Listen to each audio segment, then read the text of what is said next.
Welcome to my channel. நீங்கள் பார்த்துட்ருக்கிறது அருள்மிகு மருதமலை சுப்பிரமணிய சுவாமி கோவில் கும்பாபிஷேக திருவிழா. பாருங்க, ஓ முருகான்னு எழுதியிருக்குதுங்க. பார்க்குறக்கு அவ்வளோ அழகாக இருக்குது. அதாவது 14 வருஷத்துக்கு அப்புறம் இந்த கோவிலில் கும்பாபிஷேகம் நடந்து முடிஞ்சிருக்குது. 48 நாள் பூஜை இருக்குது.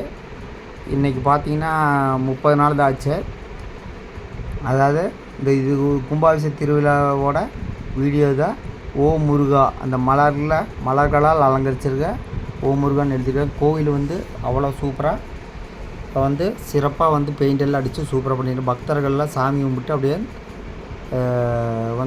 திரும்பி வந்துட்டுக்கிறாங்க. அந்த கோவில் கோபுரத்தோட கொடிமரம் மாதிரி எவ்வளோ அழகாக இருக்குது. இன்னும் கோவிலில் சிறு சிறு வேலைகள் இருக்குது. இந்த கும்பாபிஷேகத்துக்கு நான் போயிருந்தனால இந்த வீடியோ எடுத்துட்டேன். பாருங்கள், அந்த மண்டபமே சூப்பராக பண்ணியிருக்கிறாங்க. மண்டபம் ரொம்ப பெருசு பண்ணி கட்டியிருக்கிறாங்க. அந்த பக்கம் பார்த்திங்கன்னா யாகசாலை பாருங்கள். அந்த மேலே டிசைன் எல்லாமே சூப்பராக டிசைனாக போட்டு பண்ணியிருக்கிறாங்க. இந்த கோவிலில் முருகன் சிலை கீழே வைக்க போகிறாங்க. ஆசியாவிலே மிகப்பெரிய சிலைன்னு சொன்னாங்க. இது மருதமலை சுப்பிரமணிய சாமி கோவில் கும்பாபிஷேக திருவிழா. இந்த ராஜகோபால திருப்பணிகள் இன்னும் கொஞ்சம் வேலை இருக்குது. இப்போ கோவை மாவட்டத்தில் சக்தி வாய்ந்த தெய்வம்னா நம்ம சுப்பிரமணிய சாமி, மருதமலை சுப்பிரமணிய சாமி கோவில்னு சொல்லுவாங்க. அப்புறம் எல்லோரும் ஃபோட்டோ எடுத்துகிட்டு இருக்கிறாங்க பாருங்க.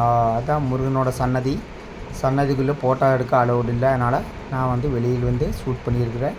மொத்தத்தில் இது ஒரு சிறப்பு வாய்ந்த வீடியோ, ஆன்மீகத்திற்கான சிறப்பு வாய்ந்த வீடியோ. நீங்கள் மருதமலை போகாட்டி கண்டிப்பாக ஒரு டைம் போயிட்டு வந்துருங்க. கோவில் அவ்வளோ அழகாக சிறப்பாக கும்பாபிஷேக திருப்பணிக்காக சிறப்பாக கட்டியிருக்கிறாங்க. அது யாகசாலை, அந்த பக்கம் 3 யாகசாலை போட்டுக்கிறாங்க பாருங்கள். பக்தர்கள்லாம் எல்லாருமே ஃபோட்டோ எடுத்துருக்குறாங்க.